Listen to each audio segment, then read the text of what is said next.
Je vais te parler des suites. Les suites, ce sont des listes ordonnées d'éléments. J'insiste sur le mot ordonné puisque la position des éléments à l'intérieur de la suite est importante. Des éléments peuvent être aussi bien des figures que des nombres. Un premier exemple ici, ma suite qui est formée de triangles, de motifs. Donc, dans le premier motif, on a un triangle. Dans le deuxième motif, 1, 2, 3 triangles. Dans le troisième motif, 1, 2, 3, 4, 5. Dans le quatrième motif, 1, 2, 3, 4, 5, 6, 7 triangles. Et on peut supposer que ça continue de la même façon. Si on regarde ici, pour passer du premier au deuxième motif, on a dû ajouter 2 triangles. Du deuxième au troisième motif, encore un ajout de 2 triangles. Du troisième au quatrième motif, encore un ajout de 2 triangles. Et on suppose que ça se continue de la même façon. Deuxième exemple, ici, des nombres 2, 6, 18, 54. Pour passer du premier nombre au deuxième, on a effectué une multiplication par 3. Donc 2 fois 3, 6. Pour passer du deuxième au troisième nombre, encore fois 3, 6 fois 3, 18. Du troisième au quatrième, encore fois 3, 18 fois 3, 54. Et on suppose que ça continue ainsi. Troisième exemple. Pour passer du premier au deuxième nombre, on a effectué un ajout de 4. Donc 8 plus 4, 12. Pour passer du deuxième au troisième, on a soustrait 1. 12 moins 1, 11. Pour passer du troisième au quatrième, un ajout de 4. Et on suppose que ça continue ainsi. Donc moins 1 plus 4, moins 1 plus 4. À l'intérieur d'une suite, il y a un vocabulaire important à respecter. Premièrement, les éléments, on les appelle des termes. Donc, chacun des éléments d'une suite, ce sont les termes. La position des éléments à l'intérieur d'une suite s'appelle le rang. Et quand on parle de suite, on s'intéresse aussi à ce qu'on appelle la régularité. Régularité. Donc, c'est ce qui nous permet de passer d'un nombre à un autre. Donc, ici, dans le premier exemple qu'on avait, la première suite, ma régularité, et je vais écrire un gros R pour régularité, c'est plus 2. Dans la deuxième suite, la régularité, je vais mettre un gros R, c'est fois 3. Oups, comme ça ici. Et ici, la dernière régularité pour la troisième suite, qui est un petit peu plus complexe. D'abord, plus 4, et ensuite, moins 1. Je te montre maintenant comment déterminer les termes manquants dans une suite.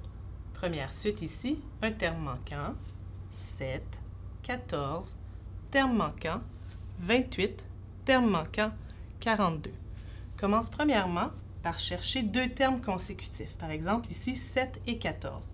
Et on essaie de trouver la régularité. Donc ici, de 7 à 14, on peut avoir fait plus 7. Et là, on va aller essayer de remplir, de trouver les termes manquants avec cette régularité-là ici. Donc ici, pour passer d'un terme à un autre vers la droite, j'ai ajouté plus 7. Si je veux trouver le terme qui précède le deuxième terme ici, qui est 7, je dois enlever 7, donc soustraire. 7 moins 7, 0. Si ma régularité est la bonne, je continue. 14 plus 7, 21. Si ma régularité est la bonne, je devrais trouver 28. Est-ce que c'est le cas? 21 plus 7, 28. On est sur la bonne piste. 28 plus la régularité plus 7, 35. Et j'ajoute encore ici à 35 mon plus 7 et j'obtiens bel et bien 42. Un autre exemple, ici une deuxième suite, 128, terme manquant, 32, 16, 8, terme manquant et 2. On va essayer de trouver 2 termes consécutifs, par exemple ici 32 et 16. Peut-être que j'ai fait moins 16. Est-ce que ça fonctionne? Si je fais 16 moins 16, qui est le prochain terme consécutif, est-ce que c'est 0? Non, ça ne fonctionne pas, donc ce n'est pas la bonne régularité. On essaie autre chose. 32 et 16, peut-être que j'ai divisé par 2. 32 divisé par 2 donne bien 16. Est-ce que ça fonctionne ici? 16 divisé par 2 donne bien 8. On peut essayer, on est sur une piste. On divise par 2 notre 8. Ça donne 4. Est-ce que 4 divisé par 2 donne bien 2? C'est le cas. Et si on applique la même règle, quand je me déplaçais vers la droite, je divisais par 2. Donc, l'opération inverse, si je veux aller vers la gauche, ce serait x 2. Donc, 32 fois 2 donne 64. Je vais quand même indiquer la régularité dans le même sens qui était divisé par 2. Mais puisque je me promène dans le sens opposé, je fais l'opération inverse. Et si je continue ici, 64 fois 2, 128. Ou si tu préfères, 128 divisé par 2 donne bel et bien 64. En résumé, une suite est une liste ordonnée d'éléments. La position des éléments dans la suite s'appelle le rang. Chaque élément de la suite s'appelle un terme.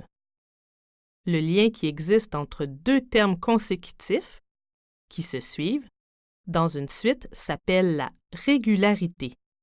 Exemple, soit la suite dont le premier terme est 3, le deuxième terme est 6, le troisième terme est 9, le quatrième terme est 12, etc. La régularité est plus 3.